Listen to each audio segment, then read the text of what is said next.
नमस्कार, दर्श न्यूज के इस कार्यक्रम में आप सभी दर्शकों का स्वागत है। देखिए, त्योहारों का समय चल रहा है और ऐसे में कई बार लोग अपना ख्याल सही से नहीं रख पाते। तो आज का ये सेशन स्पेशल उन्हीं लोगों के लिए होगा जो कि फास्टिंग कर रहे हैं। नवरात्रि का समय भी है, फिर छठ आएगा, दिवाली आएगा, तो हिंदू धर्म के तमाम त्योहार आने वाले, और ऐसे में हम और भी कई बीमारियों के बारे में बात करेंगे अपने इस कार्यक्रम में। तो सबसे पहले हम चाहेंगे कि हमारे साथ डॉक्टर, सबसे पहले तो आपका स्वागत है दर्श न्यूज पर। आप हमारे दर्शकों को खुद अपना परिचय दें।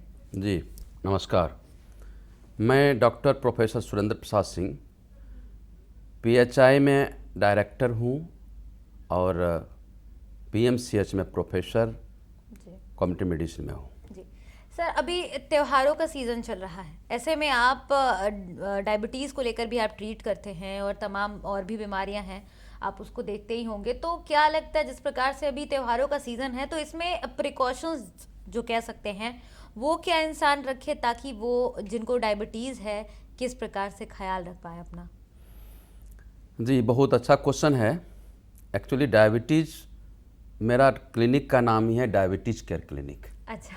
हाँ, और मैं एक्चुअल में इसी का प्रैक्टिस भी करता हूँ जी। और इस पर मेरा रिसर्च लगभग 25 रिसर्च इसी पर मेरा पब्लिकेशन है, जी। National international.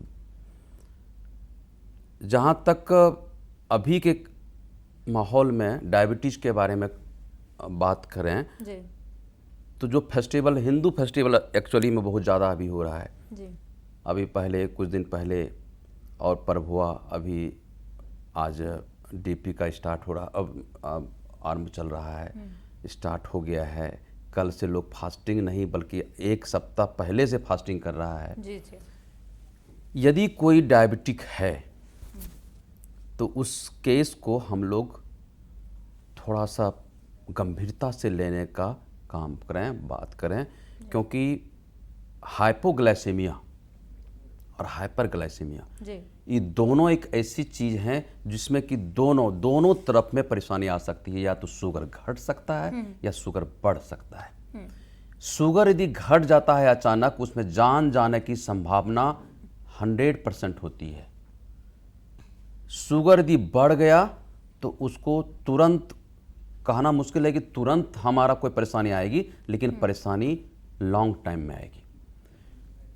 यदि हमारा अभी के फास्टिंग के टाइम में कोई दवाई ले लिए और खाना आज दिन भर फास्टिंग रह लिए, तो पता चलेगा कि हमारा शुगर इतना लो हो गया कि मेरी जान जा सकती है और उसके वजह से पूरा परिवार परेशान हो सकता है। और इसी के लिए अपने को प्रिकॉशन लेते हुए हमें ये चाहिए कि जब भी कोई ब्लड प्रेशर, शुगर से पीड़ित हैं और वो दवाई ले रहे हैं, तो अपना ख्याल इस तरह से करें जिससे कि उनको हाइपोग्लाइसेमिया भी ना हो और उनकी पर्व भी हो जाए।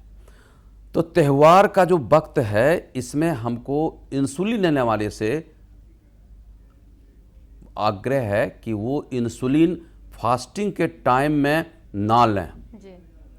कई बार होता है सर जी। कि जो शुगर के पेशेंट हैं वो इस चीज़ को ज़्यादा प्रेफर करते हैं, उन्हें लगता है कि इंसुलिन ले लेंगे तो जल्दी रिकवर जी करेंगे। जी जी जी। तो फास्टिंग में यदि वो ले लेते हैं तो वो कुछ मेडिसिन है, इंसुलिन में है, जिसमें कि वो 5 मिनट में काम करना शुरू करता है और कुछ 15 मिनट में, कुछ आधा घंटा में। तो जो इंसुलिन जिस टाइम में लेना शुरू किया, उसका पीक लेवल जिस समय होगा, उस समय उनका शुगर बिल्कुल नीचे चला जाएगा और उसकी परेशानी बढ़ जाएगी। जी। वो कुछ न कुछ फल ही कुछ ऐसा लें जिससे कि कम से कम उसका एक लेवल बना रहे शुगर का, ना तो उनका घटे और ना बढ़े। लेकिन बहुत ज़्यादा यदि घट जाता है तो परेशानी आएगी। अब जो आदमी बिल्कुल नहीं लेंगे इंसुलिन, उनकी भी परेशानी है। यदि कोई दवाई नहीं लिए, उसकी भी परेशानी है, क्योंकि वो अचानक यदि बढ़ गया तो कभी कभी हाइपरग्लाइसेमिक कोमा में भी जा सकते हैं। और वो एक ऐसी बीमारी है जो कि जाकर के कोमा में यदि चले गए तो फिर ICU में ले जाने की ज़रूरत होगी, उसकी जान बचाना मुश्किल हो जाएगा। इसी के लिए कोशिश करना है कि ऑप्टिमाइज करके अपने आप को रखने की, खान पान को इस तरह से बैलेंस कर करके जो है ना पर्व करने की, जहाँ पे कि ना तो हमारा शुगर घटे और ना ही बढ़े। जी सर, ऐसे कई बार देखा गया है कि जिनको बीपी की समस्या होती है उन्हें शुगर की भी शिकायत आ जाती है, तो ये क्या नॉर्मल है? जी नहीं, ऐसा नहीं है। यदि किसी को ब्लड प्रेशर की समस्या है तो शुगर, चूंकि दोनों का बहुत सारा चीज फैक्टर मिलता जुलता है, खान पान पहला, रहन सहन दूसरा, और तीसरा अभी का जो स्ट्रेसफुल लाइफ है वो। तो यदि खान पान यदि हमारा बहुत ही इरेगुलर होता है, फैटी फूड ज़्यादा लेते हैं, जंक फूड्स ज़्यादा लेते हैं, उससे ब्लड प्रेशर भी बढ़ेगा और डायबिटीज होने की संभावना बढ़ जाएगी। तो कोशिश ये करनी है हम उस स्थिति में कि हमें फूड को इम्प्रूव करना है, वेजिटेबल्स और प्रोटीन्स के फूड्स को ज़्यादा, ऑयली फूड्स को कम और साल्टी फूड को कम लेना है, जिससे कि हमारा ब्लड प्रेशर भी मेंटेन रहे और शुगर आने की जो संभावना होने की संभावना वो कम हो।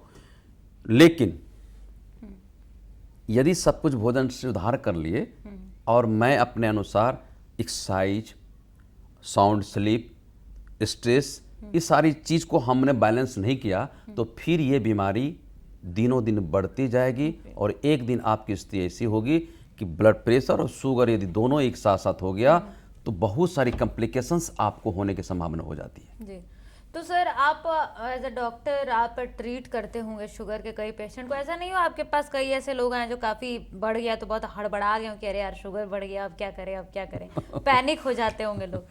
बहुत पैनिक होते हैं और डॉक्टर जो आज के दिन करते हैं, जी, सबसे पहले हमको कम्प्लीमेंट, सॉरी मैं अपना एक तो थोड़ा सा बड़ा ही बता दूं कि जब कोई पेशेंट आते हैं कहते हैं कि सर हमारा तो आधा बीमारी ऐसे ही खत्म हो गया, क्योंकि उस बीमारी उस डॉक्टर के पास मैं गया था, बड़ी नाम सुने थे, बहुत भीड़ था, लेकिन गए तो इतना डांट दिए, इतना कुछ बोले न कुछ कहे, सिर्फ डांटते रह गए और उसके बाद लास्ट में पता चला कि मेरी बीमारी और बढ़ गई, मेरे को शुगर और बढ़ गया।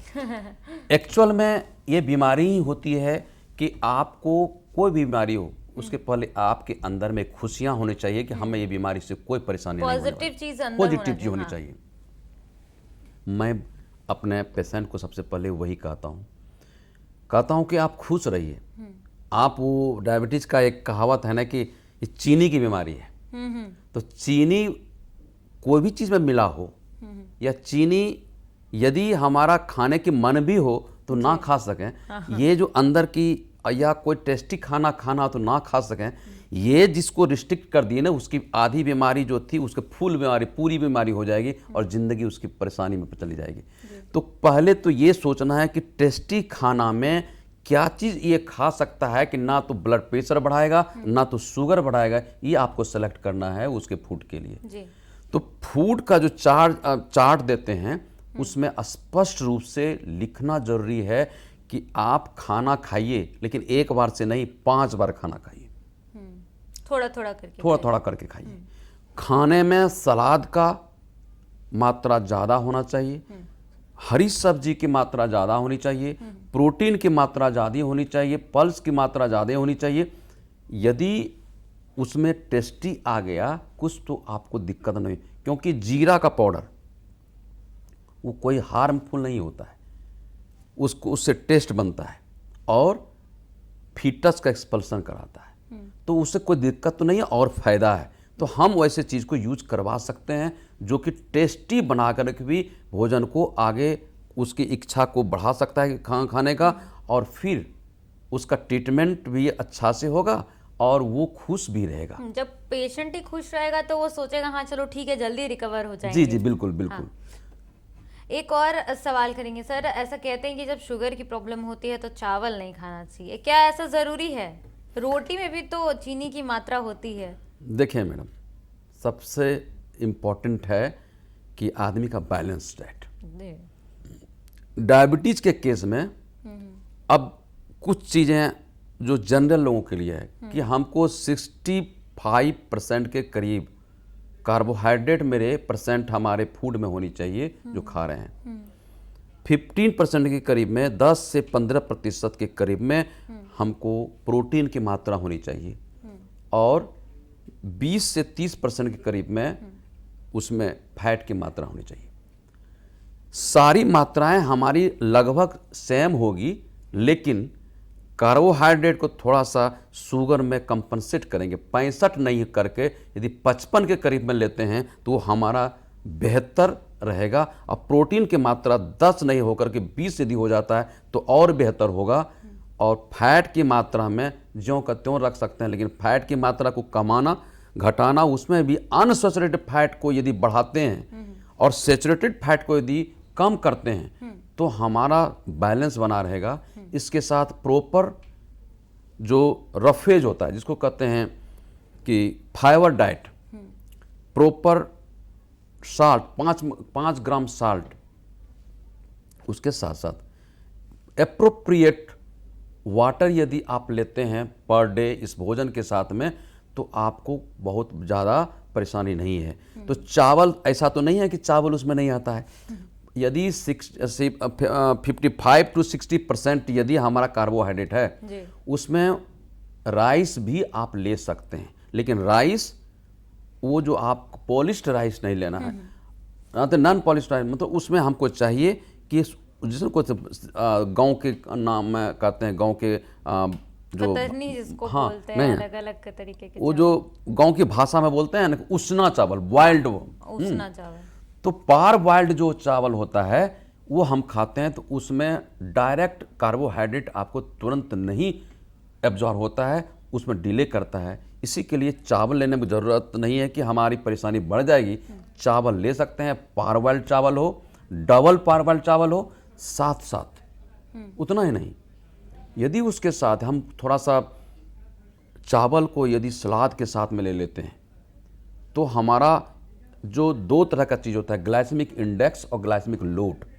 तो ग्लाइसेमिक इंडेक्स यदि किसी का ज़्यादा है तो उसको ग्लाइसेमिक इंडेक्स को कम करने के लिए हमने उसमें कुछ सलाद को मिला देते हैं। सैलेड को मिला देने से हमारा उसका ग्लाइसेमिक लोड घट जाता है, जिसके चलते अचानक हमारा शुगर नहीं बढ़ेगा, धीरे धीरे एब्जॉर्ब होगा और शुगर के पेशेंट को बहुत ही फायदेमंद होगा। सर, चावल की बात कर ही रहे तो एक चीज़ और हम जानना चाहेंगे। कई बार लोग कंफ्यूज हो जाते हैं कि पतीले का चावल ज़्यादा फायदेमंद है या फिर कुकर में डायरेक्ट 2 मिनट में पकाओ वो खाओ।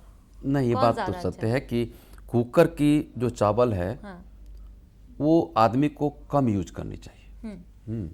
वजह कि स्टीम्ड उसी में सारा चीज़ रह गया कि उसमें क्या हुआ उसमें कुछ समझ में नहीं आता है। स्टीम में सब चला जाता है, बहुत सारा चीज़ें होती है कि बहुत ज़्यादा कुक हो गया, तो कुछ चीज़ों का जो मेल्टिंग पॉइंट होता है ना, वो जो कम होता है, उसमें जो और तत्व है ना, कार्बोहाइड्रेट के अलावा और भी बहुत सारा चावल में चीज़ है, वो सारा चीज़ जो निकल जाता है। इसीलिए कोशिश करना चाहिए कि हमारा जो कुकर वाली चावल है उसको ना लें। जी, खाने की बात हो गई सर, अब दवाइयों की भी बात कर ही लेते हैं। उससे लेकिन पहले हम ये जानना चाहेंगे कि एक इंसान के, जो ह्यूमन इंसान है, उसमें शुगर का लेवल कितना होना चाहिए? कहते हैं कि फास्टिंग का अलग होता है, खाने के बाद अलग होता है, तो कितना नॉर्मल इंसान का शुगर रेशियो होना चाहिए? जी, 3 तरह की बातें हमें हमेशा देख करके चलना चाहिए। यदि कोई शुगर की डायग्नोसिस हम करते हैं तो उसमें पहले फास्टिंग ब्लड शुगर कितना होना चाहिए, दूसरा खाने के बाद कितनी चाहिए, और तीसरी ग्लाइसेमिक ग्लाइकोसिलेटेड हीमोग्लोबिन HbA1c, जो 3 महीने का एवरेज आज के दिन में सबसे लेटेस्ट वही है। तो फास्टिंग ब्लड शुगर में भी, पीपी में भी और ग्लाइसेमिक इंडेक्स में भी, ये ग्लाइकोसिलेटेड हीमोग्लोबिन में भी, ये तीनों में 3 क्राइटेरिया है। पहला, उसको शुगर नहीं है, पहला नॉर्मल लेवल में। दूसरा, उसको शुगर होने वाला है, मतलब उसको प्री डायबिटिक, डायबिटिक नहीं है, प्री डायबिटिक है और डायबिटिक हो गया। इस तीनों का लेवल अलग अलग है। हमारे यहाँ जो सबसे इम्पोर्टेंट है कि जब, चूँकि हमारे इसको क्या कहते हैं कि हमारे जो कंट्री है वहाँ पे लोग उतना कॉन्शियस नहीं है जी, हाँ, ध्यान नहीं देते, ध्यान इग्नोर नहीं करते देते। हैं, बहुत छोड़ दो ठीक हो जाएगा। हाँ, हो जाएगा। अपनी शरीर को बढ़ाते जा रहे हैं, खाते जा रहे हैं, जो मन हुआ, कहाँ पे इसका क्या असर होगा उसका नहीं पता चलता है। उसके लिए हम तो ये कहेंगे, चूँकि मैं खुद प्रत्येक महीना में हम कैंप कहीं न कहीं दूर दराज में करते हैं, जहाँ पे कहीं पे लोग जाते नहीं हैं। वहाँ पे जब स्क्रीनिंग किया, अभी हाल फिलहाल में एक महुआ के रास्ते में से ये जमदाहा के रास्ते में एक जगह है जी। नाम नहीं आ रहा है याद। हाँ, बिद्दूपुर। रामदौली की बात कर रहे हैं अच्छा, आप? जानती हूँ। हाँ, हाँ बताइए। हाँ। हाँ हाँ हाँ। तो वहाँ पे मैं गया और वहाँ पे मैं कैंप किया, तो 280 पेशेंट को मैंने देखा। जी। उसमें से आश्चर्य की बात यह है कि 188% शुगर का था। अरे बाप रे, इतना बड़ा रेशियो। इतना गांव लेवल में आज के युग में इतना ज़्यादा शुगर एक बहुत ही डेंजरस स्टेज लेकर के हमारे देश में आ रहा है। इस एक पर जगह का ये हाल है तो सोच लीजिए कि कितना होगा। बिहार की अगर बात करें, इंडिया छोड़ ही दीजिए। हाँ जी जी बिल्कुल। कितना बड़ा रेशियो है। इसी के लिए मैं एक मुहिम निकाला हूँ। मैं अपने मानव सेवा संघ, मेरी एक रजिस्टर्ड संस्था चलती है, उसी के तहत हर जगह जाकर के कैंपेन करता हूँ।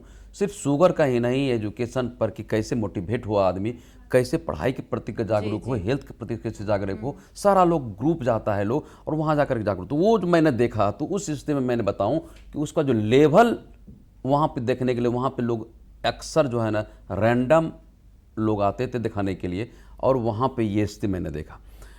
अब आपने जो सवाल किया था उसका जवाब थोड़ा सा दे दूं कि लेवल जो फास्टिंग का लेवल होता है शुगर में, वो 70 to 110 फास्टिंग लेवल में, इसके अंदर में है तो हम समझेंगे कि वो नॉर्मल है।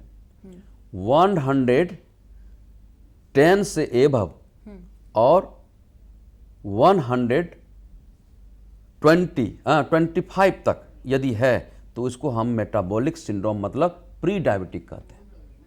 और यदि 126 से एबव है तो इसका मतलब है कि डायबिटिक हो गया, डायबिटिक पेशेंट। ये फास्टिंग लेवल में। यदि खाए हुए हैं या रैंडम लिए हैं, मैंने इसलिए इसको पहले हम बता दिया कि रैंडम है। वहाँ पे मैंने कैंप जो किया तो वहाँ सब रैंडम को यूजुअली आता है। तो रैंडम में क्या लेवल होने चाहिए, तो 100 यदि 40 के नीचे है तो ये आपका फास्टिंग लेवल जो 110 था, 40 लेवल 140 तक है तो इसका मतलब वो नॉर्मल स्टेज में है। लेकिन 140 के ऊपर और 199 तक यदि है तो इसका मतलब है वो प्री डायबिटिक है। जी। और यदि 200 से एबव, 200 या 200 से एबव है तो इसका मतलब है वो डायबिटिक है pure. Ji.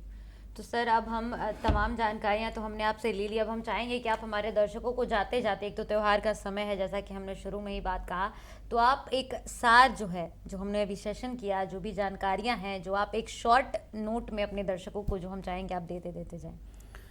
Ji thank you. मैंने ये सारी चीज़ें पब्लिक के लिए ही बोला हूँ, क्योंकि मैं डायरेक्टर हूँ पब्लिक हेल्थ इंस्टीट्यूट का। तो पब्लिक के हेल्थ के प्रति जागरूकता जी। और पब्लिक के प्रति मेरा जो स्नेह है वो हमेशा बना तभी रहेगा जब आप स्वस्थ रहेंगे, पब्लिक स्वस्थ रहेंगे।